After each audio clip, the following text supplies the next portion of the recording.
Hi అండి, సంధ్యాస్ కిచెన్కి స్వాగతం. ఈరోజు రెసిపీ వచ్చేసి సొరకాయ అండి. సొరకాయతో రెసిపీ చేసుకున్నాము. అలాగే ఒక హాఫ్ సొరకాయ తీసుకున్నాను. ఇక్కడ అనపకాయ గింజలండి, ఇవి అనపకాయ గింజలు. మనకు అనపకాయ అనేది ఈ విధంగా ఉంటుంది.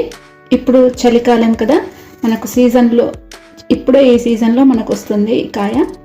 ఇది ఇలా ఒలిచేసి తీసుకోవాలండి. వీటిని ఈ విధంగా ఒలిస్తే గింజలు ఇలా ఉంటాయి. వీటిని తీసుకొని నేను ఉడకబెట్టేసుకొని కుక్కర్లో ఉడకబెట్టేసుకొని ఉంచుకున్నానండి. 2 విజిల్స్ వరకు ఉడికేసి ఉంచుకున్నాను. ఇప్పుడు ఇవి పక్కకు పెట్టుకోవాలి. ఈ సొరకాయ నేను సగం తీసుకున్నానండి. సగం తీసుకున్న సొరకాయని ఇలా పీల్ చేసేసుకొని ముక్కలుగా కట్ చేసుకొని ఉంచుకోవాలి.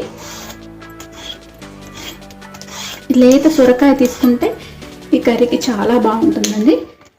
ఇప్పుడు మన ఆనపకాయ అనేది ఇప్పుడు ఈ సీజన్లోనే మనకు దొరుకుతుంది. ఈ విధంగా మనం సొరకాయ ముక్కలు కట్ చేసుకొని పెట్టుకోవాలి. ఇప్పుడు మనం ఈ అనపకాయ గింజలు ఉన్నాయి కదా, అనపకాయ గింజలు కూడా ఆల్రెడీ ఉడకపెట్టేసి పెట్టుకున్నాము. ఇప్పుడు స్టవ్ వెలిగించి ప్యాన్ పెట్టుకుందాము. ప్యాన్ పెట్టుకున్నాం కదా, ఇప్పుడు ఆయిల్ వేసుకుందాము. ఒక 2 టేబుల్ స్పూన్ల వరకు ఆయిల్ వేసుకుందాము.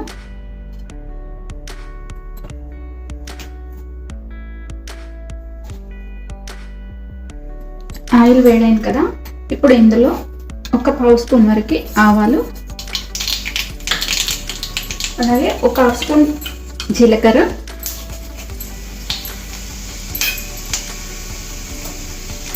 ఇవి కొంచెం ఆవాలు చిటపటం అన్నాక నేను ఇక్కడ పచ్చికారం యూజ్ చేస్తున్నానండి. ఈ కర్రీకి పచ్చికారం అయితేనే బాగుంటుంది. పచ్చిమిర్చి కూడా కట్ చేసుకొని వేసుకోవచ్చు. నేను పచ్చిమిర్చి తీసుకొని మన కారానికి తగినంతగా తీసుకోవాలి. ఇందులోనే ఉప్పు వేసి గ్రైండ్ చేశాను. ఇప్పుడు ఈ పచ్చిమిరాన్ని ఇందులో వేసుకోవాలి.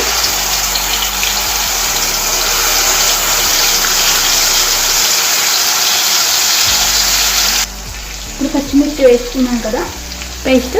ఇప్పుడు అల్లం వెల్లుల్లి పేస్ట్ దంచుకొని వేస్తున్నాను 1 స్పూను. ఇదంతా ఒకసారి కలిపేసుకోవాలి. మనం పచ్చిమిరం గ్రైండ్ చేసి వేసుకున్నాం కదా, ఈ పచ్చి వాసన అంతా పోయే వరకు వేయించుకోవాలి. ఇందులో కొంచెం ఒక 1/2 స్పూన్ వరకు పసుపు వేసుకున్నాము.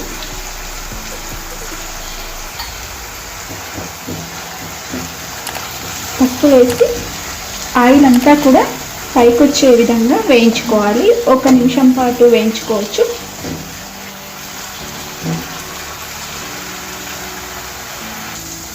ఇప్పుడు మనకు పచ్చిమిరం వేసుకున్నాం కదా, ఆయిల్ అంతా కూడా పైకి వచ్చేసింది.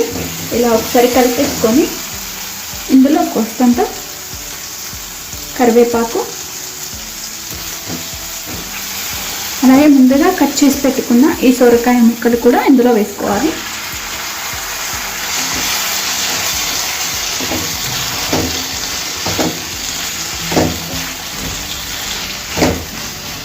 ఇప్పుడు ఈ సొరకాయ ముక్కలు వేసుకున్నాం కదా, మీడియం ఫ్లేమ్ మీద పెట్టుకొని మనం ఒక 2 నిమిషాలు మూత పెట్టేసి నీళ్ళు ఏమీ పోయకుండా ఉడికించుకుందాము.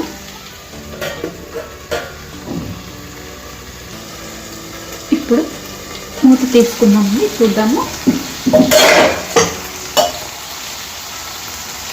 ఇప్పుడు ఇందులో ఒక 1/2 కప్పు వరకు వాటర్ వేసుకోవాలి.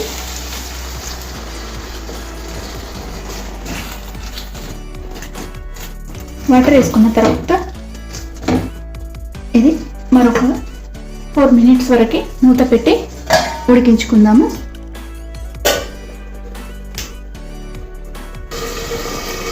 ఇప్పుడు ఒకసారి మూత తీసి చూస్తున్నాము. నాకు సొరకాయ ఉడికిపోయిందండి. ఇప్పుడు ఉడికింది కదా సొరకాయ. ఇప్పుడు ఇందులో మనం ఆల్రెడీ ఉడకపెట్టి ఉంచుకున్న అనపకాయ గింజలు వేసి కలిపేసుకోవాలి.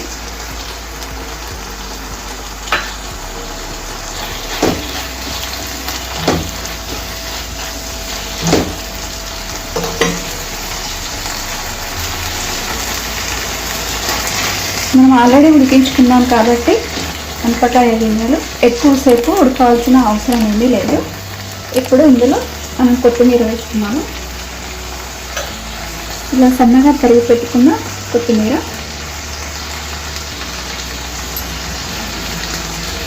వేసుకొని ఒకసారి కలిపేసుకొని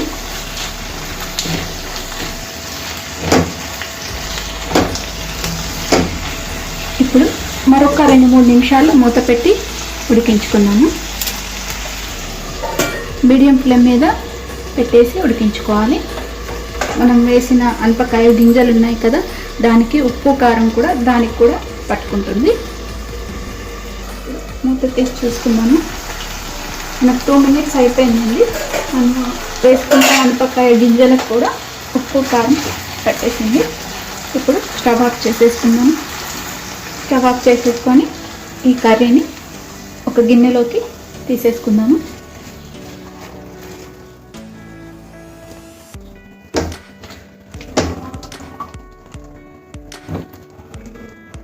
మనకు రెడీ అయిపోయింది.